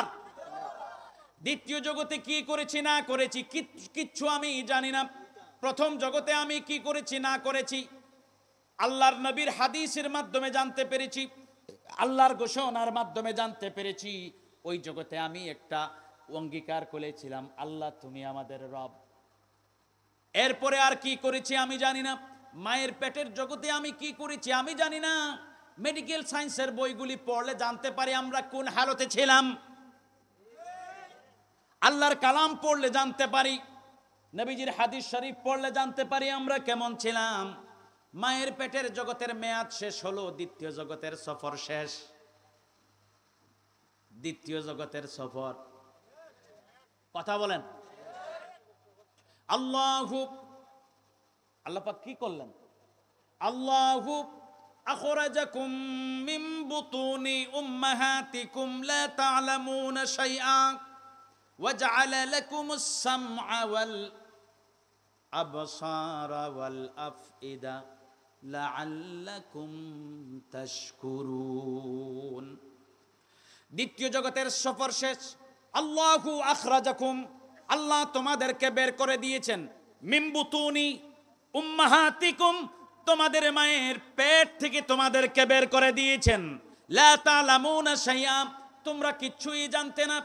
আল্লাহ পাক রব্বুল আলামিন বলেন ওয়াজআলা লাকুমুস সামআ ওয়াল আবসারা ওয়াল আফইদা, এর গোলাম তোমাদের শোনার শক্তি ছিল না, তোমাদের দেখার শক্তি ছিল না, অন্তরের অনুধাবন শক্তি তোমাদের ছিল না। তোমাদের মায়ের পেট থেকে তোমাদের মনিব তোমাদেরকে জমিনে বের করে দিয়ে তৃতীয় জগতে পাঠাইয়া দিয়া তোমাদেরকে শোনার শক্তি দিয়েছেন, দেখার শক্তি দিয়েছেন, অনুধাবন করার শক্তি দিয়েছেন, যেন তোমরা লাআল্লাকুম তাশকুরুন, আল্লাহর শুকরিয়া আদায় করতে পারো। সুবহানাল্লাহ বলেন। শুকরগুজার আর নেমক হালালের মধ্যে পার্থক্য আছে। এখন আমি এই ওয়াজটা একটু বেশি করি কেন, এই কথাগুলি একটু বেশি বলি এই জন্যে, আমরা একটু স্বীকার করে নিজে নিজে 125, নিজে নিজে 100-র উপরে 25। আরে তুমি কি কি আমি কি, আমি তো কিচ্ছু না, নাথিং। অনেকে মনে করে আই এম এভরিথিং, আর আমি মনে করি আম নাথিং, আমি তো কিচ্ছু না। আসি আল্লাহর দয়ায়। কথা কন, কার দয়ায়? এই আসলাম আমরা তৃতীয় জগতে, মায়ের পেট থেকে তৃতীয় জগতে আল্লাহ পাঠিয়ে দিলেন। এটা হচ্ছে আলমে দুনিয়া, দুনিয়ার জমিনে আসলাম। এখানে কতদিন থাকবো, এখানে কি চিরস্থায়ী থাকতে পারবো? চিন্তা করতে লাগলাম। আল্লাহর কোরআনের দিকে যখন নজর দিলাম, আল্লাহর কালামগুলি চোখের মধ্যে ভেসে উঠলো। আল্লাহ পাক রব্বুল আলামিন বলেন কুল্লু নাফসিন যায়কাতুল মাউত। আল্লাহ পাক ওই কোরআনুল কারীমের মধ্যে এলান করেছেন কুল্লু মান আলাইহা ফান ওয়া ইয়াবকা ওয়াজহু রাব্বিকা যুল জালালি ওয়াল ইকরাম। আল্লাহ পাক ওই কোরআনুল কারীমের মধ্যে ঘোষণা করে দিয়েছেন আল্লাযী খালাকাল মাউতা ওয়াল হায়াতা লিয়াবলুয়াকুম আইয়ুকুম আহসানু আমালা। এই কোরআনের মধ্যে আল্লাহ পাক রব্বুল আলামিন জানাইয়া দিয়েছেন কুল মাতাউদ দুনিয়া কালিল। এই কোরআনুল কারীমের মধ্যে আল্লাহ পাক রব্বুল আলামিন জানিয়ে দিয়েছেন কাইফা তাকফুরুনা বিল্লাহি ওয়া কুনতুম আমওয়াতান ফাআহইয়াকুম সুম্মা ইউমীতুকুম সুম্মা ইউহয়িকুম সুম্মা ইলাইহি তুরজাউন। এই আয়াতগুলি পড়ার পরে বুঝতে পারলাম এই তৃতীয় জগতেও স্থায়ীভাবে আপনি আমি কেউ বসবাস করতে পারবো, কেউ বসবাস করতে পারবো না। এই আয়াতগুলি পড়ার পরে বুঝতে পারলাম আমার মরণ আছে, আছে না নাই? এর মানে আমি এই 3 নম্বর জগতেও থাকতে পারবো। আমাকে 3 নম্বর জগৎ থেকে বিদায় নিতে হবে, চলে যেতে হবে 4 নম্বরে। আল্লাহ পাক দিবেন মউত। কি দিবেন? কথা বলেন, কি দেবেন? ইন্তেকাল করব, আমরা স্থানান্তরিত হব, আমরা চলে যাব 4 নম্বর জগতের মধ্যে। কয় নম্বরে যাব? তাইলে যারা মনে করতেছেন দুনিয়াই তাদের সব, আসলে কি সত্যি না এটা চিন্তা করা ভুল? এটা ঠিক না ভুল? ঠিক না বেঠিক? এই জন্য দুনিয়া ওয়ালো ये दुनिया तो 2 दिन की है। কথা বুঝতে পেরেছেন? मौत जब तुमको आवाज देगी, मौत जब तुमको आवाज देगी, घर से बाहर निकलना पड़ेगा। বের হতে পারবেন? যদি ডাক এসে যায় ঘর থেকে বের হতে পারবেন? সম্ভব না। 4 নম্বরে চলে যাব। আল্লাহ পাক আইন করে রেখেছেন সুম্মা আমাতাহু ফাআকবারাহ। মারা গেছো, কবরস্থ করা হবে। সুবহানাল্লাহ বলেন। নাকি কবর আমরা আমাদের ইচ্ছায় দেই? কার আইনে? কথা বলেন, কার আইনে? সুম্মা আমাতাহু ফাআকবারাহ। কবরস্থ করা হবে। কবরে চলে গেলাম, কতদিন থাকবো? সেখানে কি চিরস্থায়ীভাবে থাকতে পারবো?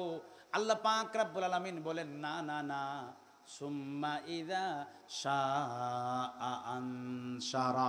সুবহানাল্লাহ বলেন। অর্থাৎ কবরের জিন্দেগি শেষ হয়ে যাবে। কি হবে? কবরের জিন্দেগি শেষ হয়ে যাবে।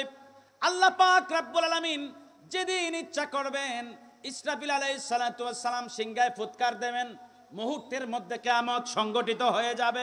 কবরের মধ্যে যারা ছিল, যারা থাকবে, ওই কবরের মানুষগুলো কবর থেকে চূড়ান্ত জগতের দিকে ছুটতে থাকবে। সর্বশেষ জগৎ যেটা 5 নাম্বার, 4 নাম্বার কবরের জগৎ। 4 নাম্বার জগৎটাও 4 নাম্বার জগৎটাও অস্থায়ী, চিরস্থায়ী নয়। 4 নাম্বার জগৎ থেকে 5 নাম্বার জগতের দিকে ছুটতে থাকবে। আল্লাহ পাক রব্বুল আলামিন বলেন ওই 5 নাম্বার জগৎটাই হচ্ছে চিরস্থায়ী জগৎ। সুবহানাল্লাহ। একটা মাত্র জগৎ যেটা চিরস্থায়ী। কয় নাম্বার জগৎ? আমাদের বসবাসের জগৎ কয়টা? পিছনে গেছে 2টা, পিছনে গেছে 80 একটায়, বর্তমান 80 3 নম্বরে। সামনে আছে কয়টা? একটা কবর, কবর থেকে কিয়ামত সংগঠিত হলে হাসর, আখিরাত। কথা বুঝতে পেরেছেন? সেই আখিরাতের জগৎ। আল্লাহ পাক রব্বুল আলামিন বলেন ওয়াল আখিরাতু খায়রুন ওয়া আবকা। ও দুনিয়ার মানুষ, ও দুনিয়ার মানুষ, তোমরা তো দুনিয়াকে প্রাধান্য দিয়ে যাচ্ছ। কে বলেন? আমার কথা না, আল্লাহ পাক কোরআনুল কারীমের মধ্যে এলান করেছেন বাল তুসিরুনাল হায়াতাদ দুনিয়া। ও আমার গোলাম বান্দা বান্দিরা, তোমরা তো দুনিয়ার জীবনকে প্রাধান্য দিয়ে যাচ্ছ, অথচ আমি মাওলা তোমাদের জন্য এই দুনিয়াকে চিরস্থায়ী করি নাই। ওয়াল আখিরাতু খায়রুন ওয়া আবকা। আমি এই দুনিয়ার থেকে উত্তম একটা জগৎ বানিয়ে রেখেছি, যে জগতের নাম হচ্ছে আখিরাত। দুনিয়া হচ্ছে ক্ষণস্থায়ী, আর আখিরাতকে আমি করেছি চিরস্থায়ী। সুবহানাল্লাহ। ওয়াল আখিরাতু খায়রুন, উত্তম, ওয়া আবকা, আবকা মানে সেটা বাকি থাকবে, সেটার কোনো শেষ, কন্টিনিউয়াসলি থাকবে, সেটা হচ্ছে আখিরাত। দুরূদ শরীফ পড়ি আল্লাহুম্মা। নিয়ে আসেন। ওয়ালা আলি সাইয়্যিদিনা।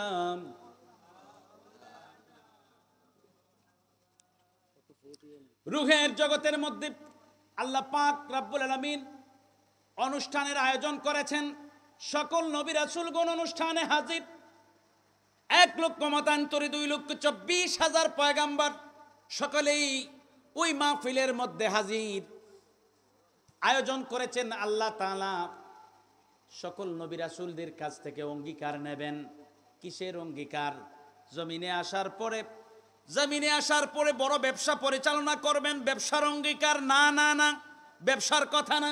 জমিনে আসার পরে বেশি বেশি করে ক্ষেত খামারে কাজ করবেন, এই অঙ্গীকার না, এটাও না। এইগুলি অঙ্গীকার নেওয়ার জন্য আল্লাহ পাক নবী রাসূলদেরকে একত্রিত করেন নাই, নবী রাসূলদের মাহফিল ইন্তজাম করেন নাই, বরং একটা মাত্র উদ্দেশ্যে আল্লাহ তাআলা ওই মাহফিলের ইন্তজাম করেছিলেন। আলোচ্য বিষয় ছিল, ও আমার নবী রাসূলগণ, তোমরা সকলেই এখানে হাজির রয়েছ। তোমাদের সকলের মাথার তাজ, তোমাদের সকলের সরতাজ, তোমাদের সকলের সরদার, তোমাদের সকলের সাইয়্যিদ, তোমাদের সকলের ইমাম আমার হাবিব, আমার দুস্থকে আমি জমিনের মধ্যে পাঠাবো, জমিনে আমার হাবিবকে দেব। পাঠানোর আগেই আমি তোমাদের কাছ থেকে অঙ্গীকার নিতে চাই, তোমরা কি আমার হাবিবের উপরে ঈমান আনবে? সুবহানাল্লাহ বলেন। তোমরা কি আমার হাবিবকে সাহায্য করবে? সুবহানাল্লাহ বলেন। অঙ্গীকার নেওয়ার জন্য, নবীজির আগমনের আলোচনা করার জন্য আল্লাহ পাক মাহফিল করেছেন আসমানে। আসমানের উপরে আল্লাহ পাক মাহফিল ইন্তজাম করেছেন। আর আজকে আপনারা এখানে করেছেন। কেউ যদি বলে মিলাদুন নবী, নবীজির আগমনের আলোচনার মাহফিল নাই, তারে শুধু বলবেন ওয়াইদ আখাযাল্লাহু মিসাকান নাবিয়্যিন, আর বলা লাগবে না। শুধু বলবেন ওয়াইদ আখাযাল্লাহু মিসাকান, মনে থাকবেন এই আয়াত। যদি না না না পারেন তাইলে যে কাউকে বলবেন যে ওই যে বেলাল বলছিল ওই আয়াতটা একটু লিখে দাও কাগজে। যে বলবে এরকম মাহফিল ছিল না, তারা ওই আয়াতটা ধরাই দেবে। তারপর যখন শেষরামি করবে তখন বলবেন কালু সালামা, কালু সালামা। কি বলবেন? আসে না চেষ্টা একদা? বেশি চেষ্টামি করলে কি বলবেন? আল্লাহ পাক শিখিয়ে দিয়েছেন, ওয়াইদা খাতাবাহুমুল জাহিলুন। বাবা, এগুলি কোরআনের আয়াত। বনি ইসরাইলের সেচ্চর যে মানুষগুলা ছিল, সম্প্রদায়ের সেচ্চর মানুষগুলা চেষ্টামি বেশি করে, তারপরে আল্লাহ পাক তখনকার নবীকে শিখিয়ে দিলেন। ওরা যখন বেশি কথা শুনে না, খুতবা বুঝে না, ওয়াজ বুঝে না, আপনি বলেন ওয়াইদা খাতাবাহুমুল জাহিলুন। জাহিলরা যখন কথা বলবে, বক্তব্য দেবে, তখন আপনি বলবেন কালু সালামা, ও আল্লাহ শান্তি শান্তি শান্তি, এগুতা কি আমারে বাঁচাও। কথা বুঝতে পেরেছেন? আমার শিখানো তরিকা না এটা। এটা কার শিখানো? কথা বলেন, কার শিখানো? শেষরার সাথে আপনি কি আপনার বাপ, আমি কি আমার বাপও পারবে না। আকলমন্দের সাথে কিছু কথা বলে তর্ক করলে কিছু যায়, শেষরার সাথে পারা যায় না।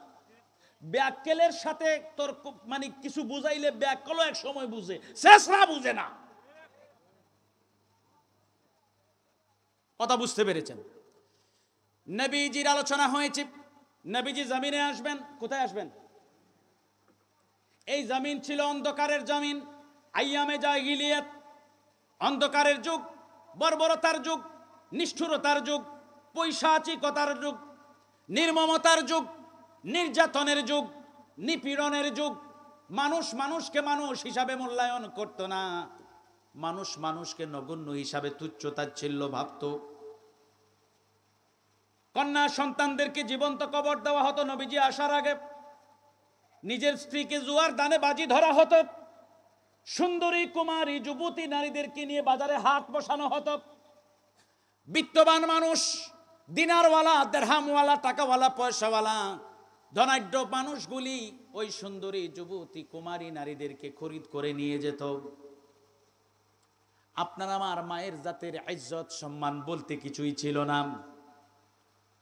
জোর যার মুল্লুক তার এই আইন ছিল, এই বিধান প্রথা ছিল। খুন কা বদলা, খুনের রেওয়াজ এই জমিনের মধ্যে ছিল। একটি কবিলা আর একটি কবিলার সাথে বছরের পর বছর তুচ্ছ সামান্য বিষয় নিয়ে যুদ্ধ করত।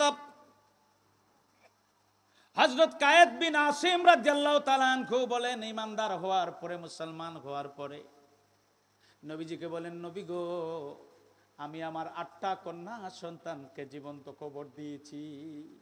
নাউজুবিল্লাহ বলেন।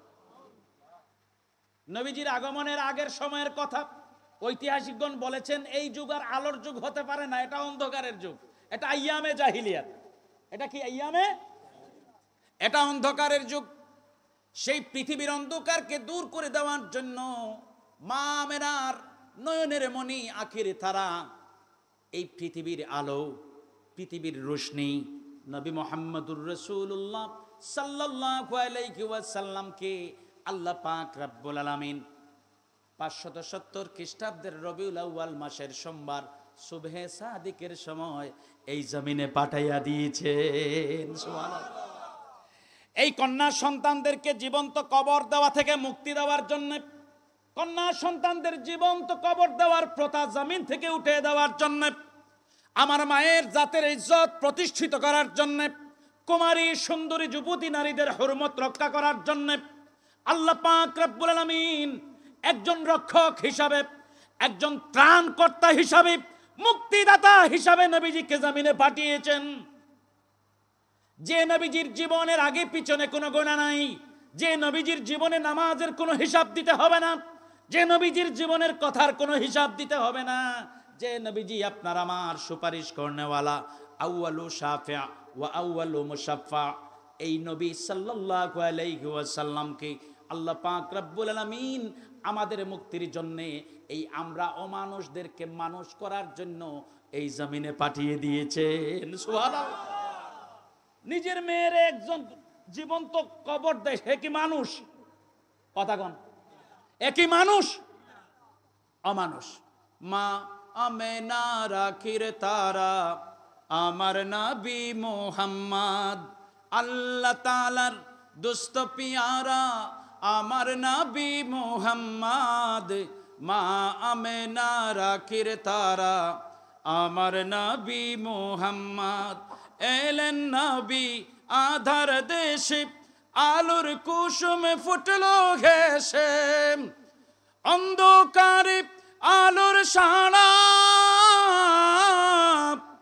অন্ধকারে আলোর সারা, আমার নবী মুহাম্মদ মা আমেনা রাখির তারা, আমার নবী মুহাম্মদ আল্লাহ তাআলার দুস্ত পিয়ারা, আমার নবী মুহাম্মদ মা আমেনা রাখির তারা, আমার নবী মুহাম্মদ, আমার নবী কামলিওয়ালা, মরুর বুকে গোলে লালা। নবীজি আলো, নবীজি কি? ওয়াজ শেষ। আমার নবী কামলিওয়ালা, মরুর বুকে গোলে লালা, পাহাড় ফুড়ে ঝরনা ধারা, পাহাড় ফুড়ে ঝরনা ধারা, আমার নবী মুহাম্মদ মা আমেনা রাখির তারা, আমার নবী মুহাম্মদ আল্লাহ তাআলার দোস্ত পিয়ারা, আমার নবী মুহাম্মদ মা আমেনা রাখির তারা, আমার নবী মুহাম্মদ। আল্লাহ পাক কবুল করুন, সকলে বলি আমিন। আমাদের প্রধান মেহমান এসেছেন, শুধু একটা কথা বলবো যে নবীজির প্রশংসার মাহফিল, আগমনের আলোচনার মাহফিল। প্রশংসা বলতে নবীজির সেই সৃষ্টির প্রথম থেকে নিয়ে নবীজির আলোচনা প্রথম, ঠিক কিনা? দুনিয়ার যত আলোচনা আছে, মুহাদ্দিস মুফাসসির শায়খুল হাদিসরা যত আলোচনা করেন, খাতিবরা যত বক্তব্য দেন, ওনাদের বক্তব্যের মূল কথা, সৃষ্টিকুলের মধ্যে মূল কথা হবে নবী মুহাম্মদুর, যার আলোচনা প্রথম। আলোচনা নবীজির আলোচনা করবেন। নবীজির চাচা বলেন আব্বাস ইবনে আব্দুল মুত্তালিব, তিনি বলছেন, নবীজির চাচাজান বলছেন যে আমি নবীজির প্রশংসা করব না, ইয়া রাসূলুল্লাহ আমি আপনার প্রশংসা করব। নবীজি বলেন, সাথে সাথে দোয়া করছেন যে আল্লাহ পাক যেন আপনার দাঁতগুলিকে সালামত রাখেন। সুবহানাল্লাহ বলেন। দেখেন, নবীজির প্রশংসার কথা কেউ বললে নবীজির থেকে রুহি দোয়া পাওয়া যায় কি যায় না? নবীজি তো তখন আব্বাস রাদিয়াল্লাহু তাআলা আনহুর জন্য দোয়া করেছেন, আর এখন নবীজি মদিনা মুনাওয়ারায় আছেন। আমরা নবীজির প্রশংসার কথা যখনই বলতে যাব, ইনশাআল্লাহ আমরা মদিনা মুনাওয়ারা থেকে ফয়দাত পাবো ইনশাআল্লাহ, বারাকাত পাবো। কথা বলেন। আব্বাস রাদিয়াল্লাহু তাআলা আনহুকে নবীজি বলেন, আল্লাহ পাক যেন আপনার দাঁতগুলিকে ঠিক রাখেন, আপনাকে যেন দন্তহীন না করেন। তখন আব্বাস রাদিয়াল্লাহু তাআলা আনহু নবীজির প্রশংসা করতেছেন এইভাবে, ওয়া আনতা লাম্মা উলিদতা